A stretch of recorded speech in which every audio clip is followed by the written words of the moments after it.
کس کس کو جنت میں لے جایا جا رہا ہے، کس کس کو دوزخ میں لے جایا جا رہا ہے۔ آپ ابو البشر ہیں، سب کے والد ہیں، تو ہم سب ان کی اولاد میں سے ہیں۔ ہمیں جو آدمی کہا جاتا ہے نا، اس کی وجہ ایک یہ ہے کہ ہم حضرت آدم کی اولاد سے ہیں۔ وہ قیامت کے دن دیکھ رہے ہوں گے کہ میری اولاد میں سے کون کون جنت میں جا رہا ہے، کون کون دوزخ میں جا رہا ہے۔ اتنے میں حضرت آدم علیہ السلام کی نظر پڑے گی کہ جناب رسول اللہ صلی اللہ تعالی علیہ وسلم کا امتی، اسے فرشتے جہنم کی طرف لے جا۔ حالانکہ آپ کی امت میں اور بھی، آپ حضرت آدم کی اولاد میں تو بہت سارے نبیوں کی امتیں ہیں، مگر جب سرکار دو عالم علیہ السلام کا امتی جہنم کی طرف جا رہا ہوگا تو حضرت آدم علیہ السلام پکاریں گے یا احمد یا احمد، نبی پاک کو پکاریں گے۔ سبحان اللہ، نبی پاک علیہ السلام کو جیسے ہی یہ آواز ملے گی، سرکار دو عالم علیہ السلام حضرت آدم علیہ السلام کے پاس پہنچیں گے اور فرمائیں گے لبیک یا ابو البشر، اے ابو البشر فرمائیے کیا فرمانا ہے۔ تو حضرت آدم علیہ السلام کہیں گے کہ یہ آپ کا امتی ہے، فرشتے اسے جہنم کی طرف لے جا۔ نبی پاک علیہ السلام فرماتے کہ جب میں یہ سنوں گا تو میں حضرت آدم علیہ السلام کی صدا سن کر فرشتوں کے پاس جاؤں، اور آقا فرمائیں گے اے میرے رب کے فرشتوں ٹھہر جاؤ۔ فرشتے عرض کریں گے یا رسول اللہ صلی اللہ علیہ وسلم، ہم تو محکوم ہیں، ہمیں جو آرڈر ہوتا ہے وہ کرتے ہیں، ہم اللہ کی نافرمانی تو نہیں کرتے، ہمیں یہ حکم ملا ہے تو ہم فرشتے اس کو لے کر جہنم میں جا رہے ہیں۔ تو اب نبی پاک علیہ السلام اپنے مبارک ہاتھ سے اپنی داڑھی کو پکڑ کر عرش الہی کی طرف رخ کر کے عرض کریں گے اے میرے رب، کیا تو نے مجھ سے وعدہ نہیں فرمایا کہ میری امت کے معاملے میں مجھے غمگین نہیں کرے گا؟ پیار تو دیکھیں، اپنی امت سے محبت تو دیکھیں۔ آقا خود فرما رہے ہیں کہ میں رب کی بارگاہ میں عرض کروں گا اے رب، تو نے مجھ سے پرومس نہیں کیا کہ میری امت کے بارے میں مجھے غمگین نہ فرمائے گا۔ اب فرشتوں کو حکم دیا جائے گا اطیعوا محمدا، محمد علیہ السلام کی فرما برداری کرو۔ یہ حکم ملتے ہی کیا ہوگا؟ اعلیٰ حضرت امام اہل سنت اپنے ایک شعر میں لکھتے ہیں چھوڑ کر مجھ کو فرشتے کہیں محکوم ہے۔ اب تو حکم آرڈر بجا لانے کا حکم مل گیا نا، چھوڑ کر مجھ کو فرشتے کہیں محکوم ہیں ہمیں، حکم والا کی نہ تعمیل ہو زہرا کیا ہے۔ حضور آپ کا حکم نہیں مانیں گے تو کس کا مانیں گے؟ اب نبی پاک فرمائیں گے کہ اس بندے کو پھر میزان عمل پر لاؤ، اعمال تولے گئے ہوں گے، رزلٹ اناؤنس ہو گیا ہوگا، گناہ زیادہ ہوں گے، جہنم میں جانے کا فیصلہ ہو گیا ہوگا، مگر آقا فرمائیں گے پھر میزان پر لاؤ، پھر اس کی اعمال تولو۔ اب جب اس کے اعمال تولے جائیں گے تو نبی پاک علیہ السلام فرماتے ہیں میں اپنی جیب سے ایک کاغذ کا ٹکڑا نکالوں گا اور اس کی نیکیوں کے پلڑے پر رکھ دوں۔ جس کے گناہ زیادہ ہیں، نیکیاں کم ہیں، آقا فرماتے اب میں اپنی جیب سے ٹکڑا نکالوں گا کاغذ کا اور اس کے نامہ اعمال میں نیکیوں کے پلڑے پر رکھ دوں گا۔ نبی پاک فرماتے ہیں جیسے ہی وہ پرچہ رکھوں گا اس کی نیکیوں کا پلڑا بھاری ہو جائے گا۔ اچھا، اب جیسے ہی یہ سارا کچھ منظر ہوگا تو محشر میں ایک شور برپا ہو جائے گا، کامیاب ہو گیا، نیکیوں کا پلڑا بھاری ہو گیا، اب اسے جنت میں لے جاؤ۔ سبحان اللہ، اسی کلام کا شعر ہے نا، صدقے اس رحم کے اس سایہ دامن پہ نثار، صدقے اس رحم کے اس سایہ دامن پہ نثار، اپنے بندے کو مصیبت سے بچایا کیا۔ اچھا، اب یہ سارا ماجرا تو ہو جائے گا، مگر کمال یہ ہے کہ جس بندے کا یہ معاملہ ہوگا نا وہ نہیں پہچانا ہوگا ابھی تک کہ یہ ہے کون سی ہستی جنہوں نے میرا اس مصیبت میں ساتھ دیا۔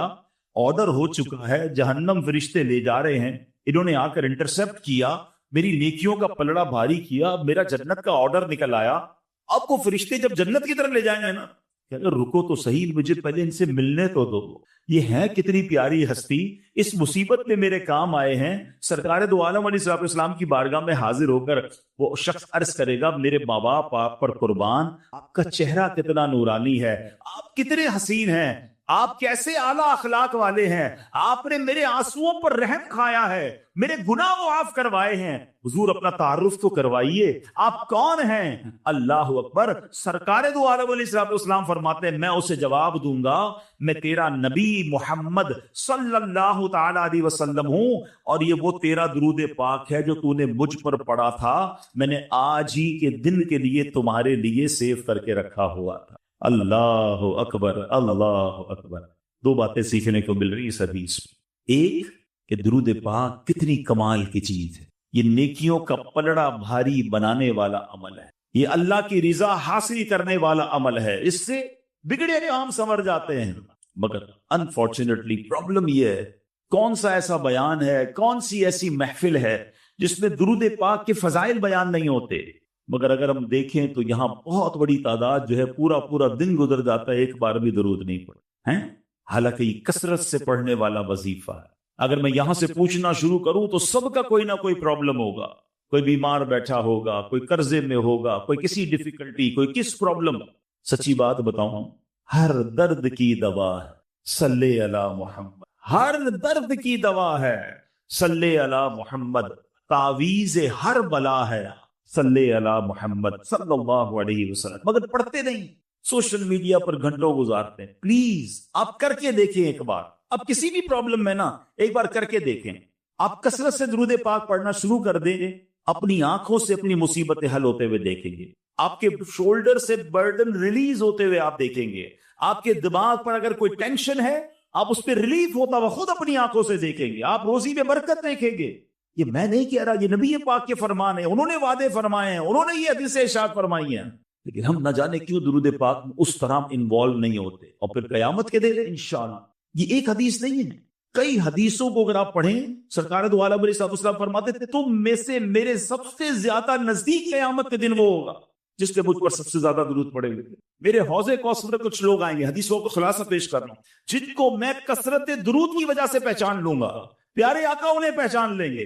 نبی پاک کہیں فرما رہے ہیں کہ میں اپنے ساتھ جنت میں لے جاؤں گا جو درود پاک کثرت سے پڑھنے والے ہوں گے، تو کیوں نہ ہم درود پاک کثرت سے۔ تو اے میرے پیارے اسلامی بھائیوں، پہلی نیت تو آج کے اجتماع میں یہ کرنے کہ انشاءاللہ اب روزانہ کثرت سے درود پاک ایک بار محبت کے ساتھ پڑھ لے، صلو علی الحبیب صلی اللہ تعالی علی محمد صلی اللہ علیہ وسلم۔ اس حدیث سے ایک اور جو خوبصورت بات سیکھنے کو ملی کہ سرکار دو عالم علیہ الصلوۃ والسلام قیامت کے دن کس طرح اپنے امتیوں کی شفاعت فرمائیں گے، کس طرح تلاش کر کر کے گناہ گاروں کی بخشش کروائیں گے، یعنی کتنا پیار ہے انہیں کہ اس دن جب ساری دنیا کے لوگ جمع ہوں گے سرکار دو عالم علیہ الصلوۃ والسلام کو اپنے امتیوں کا خیال ہو۔ نبی پاک کے بہت سارے کمالات، بہت سارے اوصاف ہم نے سنے ہیں، مگر آج پرٹیکولرلی شفاعت مصطفیٰ صلی اللہ علیہ وسلم، یہ کتنا بڑا انعام ہے اس امت پر، یہ نبی پاک پر بھی انعام ہے کہ ان کو قیامت کے دن کیسی عزت کا مقام عطا کیا جائے گا، ہم سنیں گے آگے بیان میں۔ اور پھر ہم گناہگاروں پر یہ کتنا بڑا احسان ہے کہ ہم اس نبی علیہ الصلوۃ والسلام کے امتی ہیں جن کو رب نے مقام محمود عطا فرمایا، جو شفاعت کبریٰ فرمائیں گے۔ آج سنتے جائیے اور ایمان تازہ کیجئے، اپنی محبت میں اور اضافہ کیجئے، اور آخر میں انشاءاللہ بیان کے میں یہ بھی بتاؤں گا کہ وہ کون سے اعمال ہیں اگر اس کو ہم اپنا لیں تو انشاءاللہ شفاعت کے حقدار ٹھہر جائیں گے، انشاءاللہ نبی پاک کی شفاعت ملنا مزید آسان ہو جائے گی۔ اب ذرا سنیے گا، حضرت حرب بن سریج رحمت اللہ تعالی علیہ فرماتے کہ ایک مرتبہ امام زین العابدین رضی اللہ تعالیٰ عنہ کے شہزادے امام محمد رحمت اللہ تعالی علیہ کی میں خدمت میں حاضر ہوا اور میں نے عرض کی، آل رسول ہیں امام زین العابدین کے صاحبزادے امام محمد، کہ اے پیارے امام، عراق کے لوگ کہتے ہیں کہ قیامت میں نبی پاک علیہ الصلوۃ والسلام شفاعت فرمائیں گے، ذرا یہ فرمائیے کیا یہ شفاعت حق ہے؟ سوال کیا ان سے، تو حضرت امام محمد کیا کہتے ہیں، خدا کی قسم شفاعت حق ہے۔ حضرت محمد بن حنفیہ نے حدیث بیان کی، انہوں نے مسلمانوں کے چوتھے خلیفہ مولا علی شیر خدا کرم اللہ تعالی وجہ الکریم سے یہ حدیث سنی ہے کہ نبی پاک علیہ الصلوۃ والسلام نے فرمایا میں روز قیامت شفاعت کرتا جاؤں گا یہاں تک کہ میرا رب مجھے فرمائے گا ارضیت یا محمد، یعنی اے پیارے محبوب کیا آپ راضی ہو گئے؟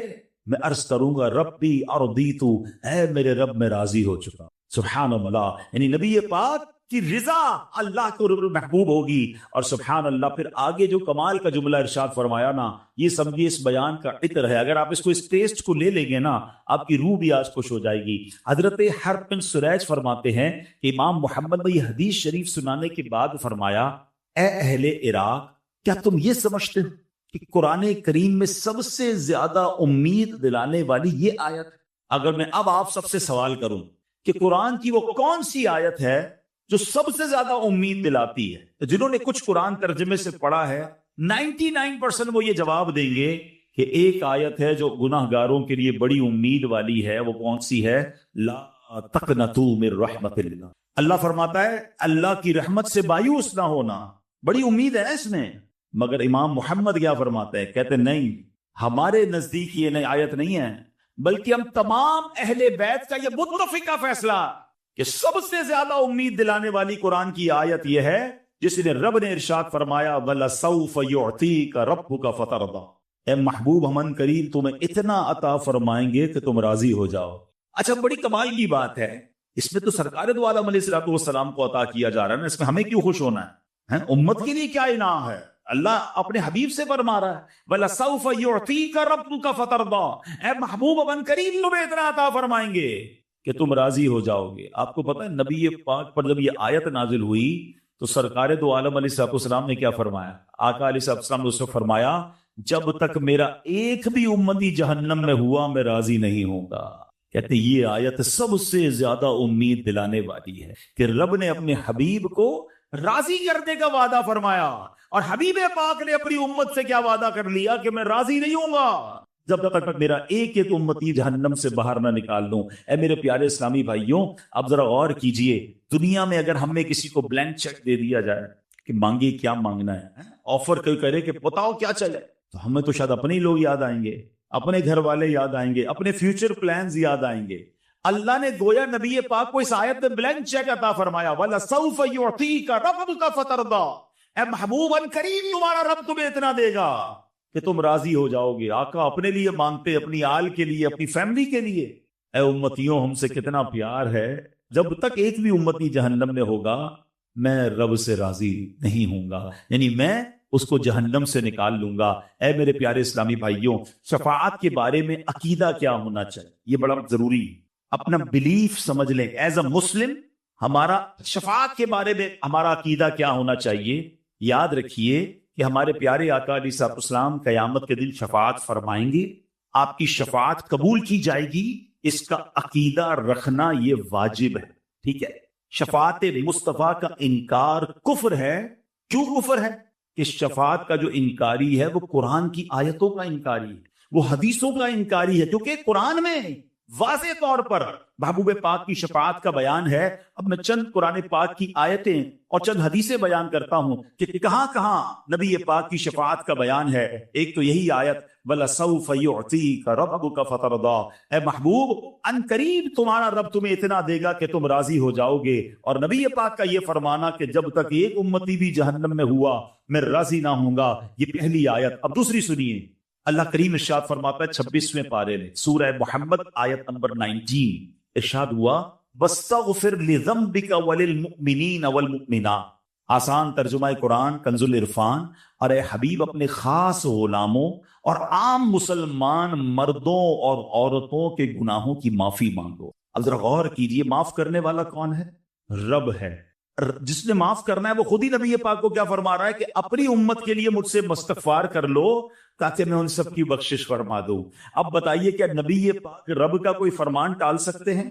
اس کا مطلب یہ ہوا کہ رب ہی نے فرمایا ہے کہ اے محبوب اپنی امت کی مجھ سے سفارش کرو، ان کے لیے استغفار کرو۔ تو قرآن کی یہ آیت بھی بتا رہی ہے کہ نبی پاک کو شفاعت کا حق عطا فرمایا، شفاعت کا تحفہ عطا فرمایا گیا۔ اور سبحان اللہ، اب آئیے پارہ 15 سورہ بنی اسرائیل آیت نمبر 79 میں ارشاد ہوتا ہے عَسَىٰ أَن يَبْعَثَكَ رَبُّكَ مَقَامًا مَحْمُودًا۔ کتنی خوبصورت آیت ہے۔ اللہ فرماتا ہے قریب ہے کہ آپ کا رب آپ کو ایسے مقام پر فائز فرمائے گا کہ جہاں سب تمہاری حمد کریں گے۔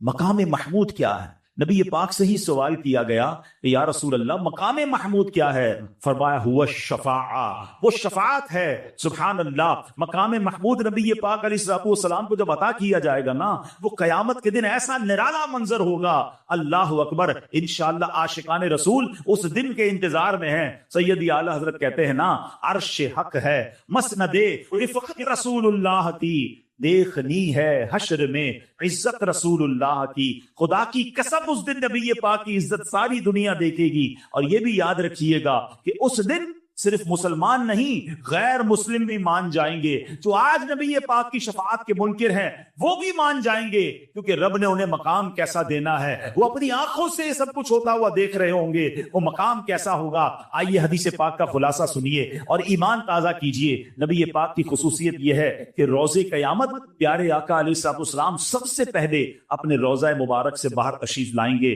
جیسے ہی آپ اپنی قبر انور سے باہر آئیں گے، قبر سے تو سارے ہی لوگ قیامت کے دن نکلیں گے نا، مگر فرسٹ آف آل سب سے پہلے جو اپنی قبر مبارک سے نکلیں گے وہ رسول پاک علیہ الصلوۃ والسلام ہوں گے. اور جیسے ہی اپنے روزے سے آپ باہر نکلیں گے 70,000 فرشتے تعظیم اور احترام کے لیے حاضر ہو جائیں گے. کیا شاندار پروٹوکول ہوگا نبی پاک علیہ الصلوۃ والسلام کا. پھر آپ کی خدمت میں براق پیش کیا جائے گا، ہیں جنتی سواری پیش کی جائے گی جس پر سوار ہو کر آپ میدان محشر کو تشریف لائیں گے. اللہ اکبر. اب سنیے نبی پاک کے فرمان، ایمان تازہ ہو جائے گا. آقا فرماتے انا سید ولد آدم یوم القیامہ، قیامت کے دن میں تمام اولاد آدم کا سردار ہوں گا. ایک روایت میں فرمایا انا اولہم خروجا، قیامت کے دن سب سے پہلے میں ہی اپنی قبر انور سے باہر تشریف لاؤں گا. وَأَنَا قَائِدُهُمْ إِذَا وَفَدُوا، جب سب بارگاہ الہی میں پیش ہوں گے میں سب کا پیشوا ہوں گا. وَأَنَا خَطِيبُهُمْ إِذَا أَنصَتُوا، جب سارے لوگ خاموش ہو جائیں گے کسی میں ضرورت نہیں ہوگی بات کرنے کی،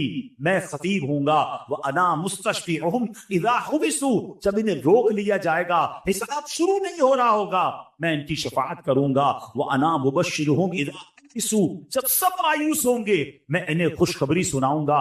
الکرامۃ والمفاتیح یومئذ بیدی، اس دن بزرگی اور عزت بھی میری ہوگی اور جنت کی چابیاں بھی میرے ہاتھ میں ہوں گی.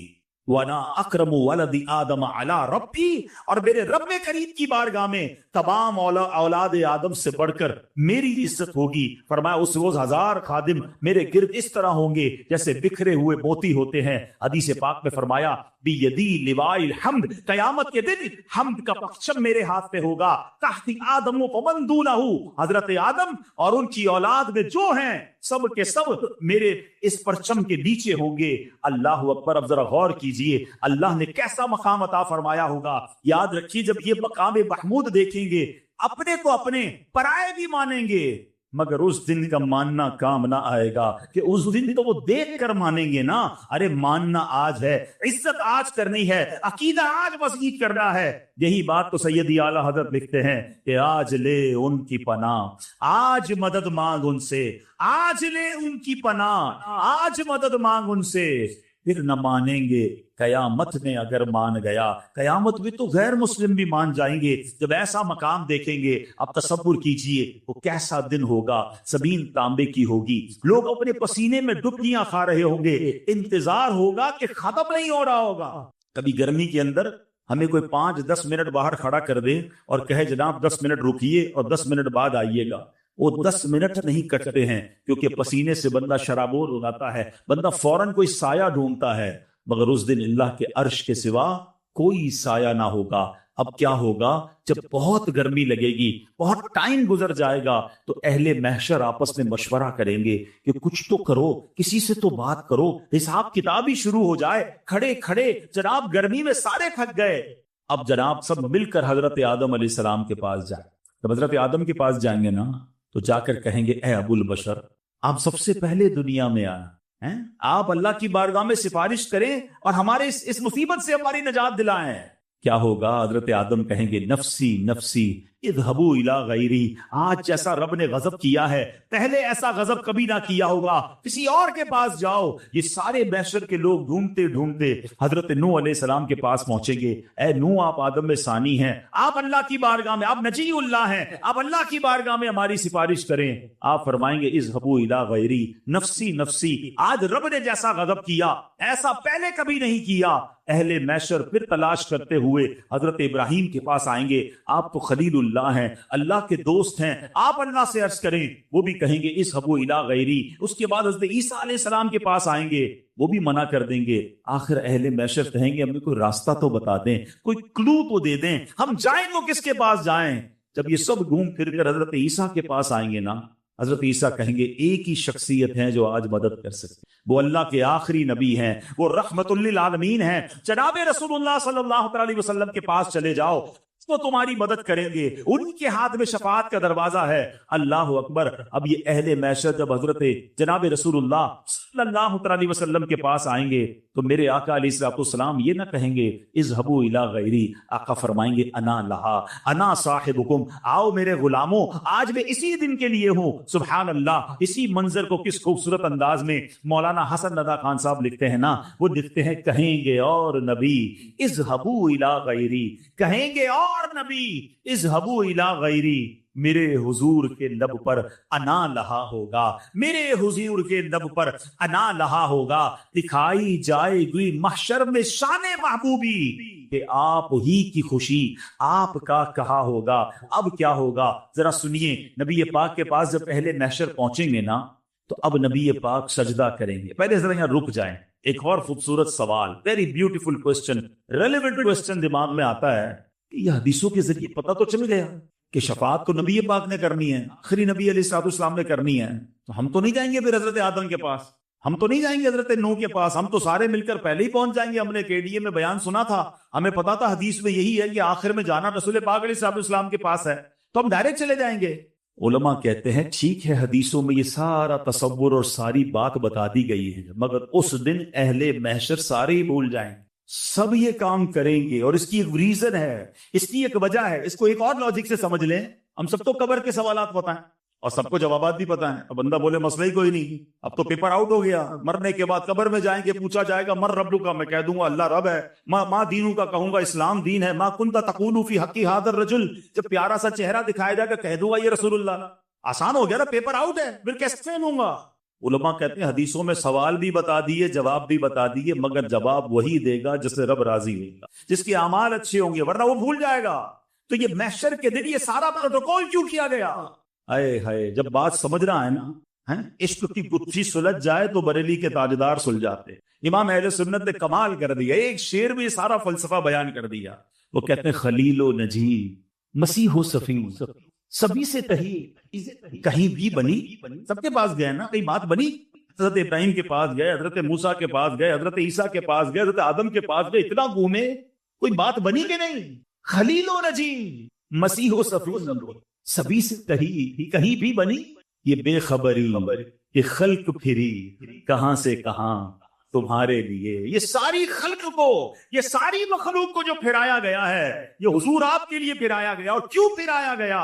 یہ سارے محشر کا جو مقصد ہے کیا ہے جناب؟ بہت ایزی تھا، پیدا ہوتے جب قبر سے باہر نکلتے سب کے ہاتھ میں رپورٹ کارڈ پکڑا دیا جاتا، رپورٹ تو پہلے ہی تیار ہے نا، کہ رامن کاتبین نے لکھا ہوا ہے کہ ہم نے کیا کیا اعمال کیے ہیں، کتنی نیکیاں کتنے گناہ۔ قبر سے نکلتے کہا جاتا گناہ زیادہ ہے، تم جاؤ جہنم میں، تمہاری نیکیاں جاؤ جنت میں۔ یہ اتنا بڑا محشر سجایا گیا، کہیں پل صراط، کہیں جناب میزان عمل، کہیں حوض کوثر۔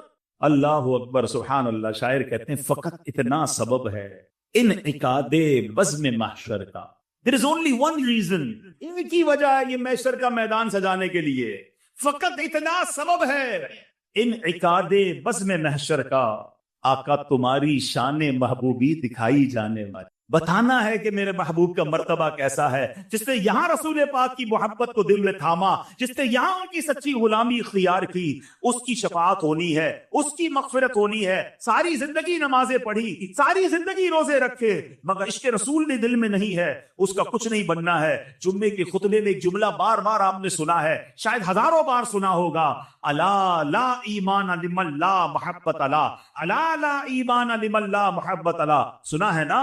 کبھی اس کا معنی سمجھنے کی کوشش، اس کا مطلب کیا ہے؟ سن لو، اس کا ایمان نہیں جس کے دل میں نبی پاک سے محبت کے بغیر کچھ بھی نہیں ہے، وہاں کام آنی ہے۔ اب کیا ہوگا جب آقا کے پاس یہ اہل محشر پہنچیں گے تو نبی پاک کیا کریں گے؟ ذرا سنیے گا، ایک تاریخی سجدہ ہوگا قیامت کے دن، ایک تاریخی سجدہ ہوگا، اور وہ سجدہ جب نبی پاک فرمائیں گے نا، آج میں اور آپ سجدہ کریں، کوئی اٹھاتا ہے سجدے سے؟ پتہ جب نبی پاک سجدہ کریں گے نا تو رب کی طرف سے ارشاد ہوگا ارفع راسک یا محمد، اے محمد اپنا سر اٹھائیے۔ کیسا پیار ہے اللہ عز و جل اور نبی پاک علیہ السلام۔ رب اللہ کی بارگاہ میں غمگین سجدہ ہوگا نا، امت کی فکر میں یہ سجدہ ہوگا، بڑا طویل سجدہ ہوگا، ارشاد ہوگا ارفع راسک یا محمد، اے محمد سر اٹھائیے۔ پھر فرمایا جائے گا آپ کہیے، آپ کی سنی جائے گی، سل تعطا، مانگیے آپ کو دیا جائے گا، اشفا کشفا، آپ شفاعت کیجئے، آپ کی شفاعت قبول کی جائے گی،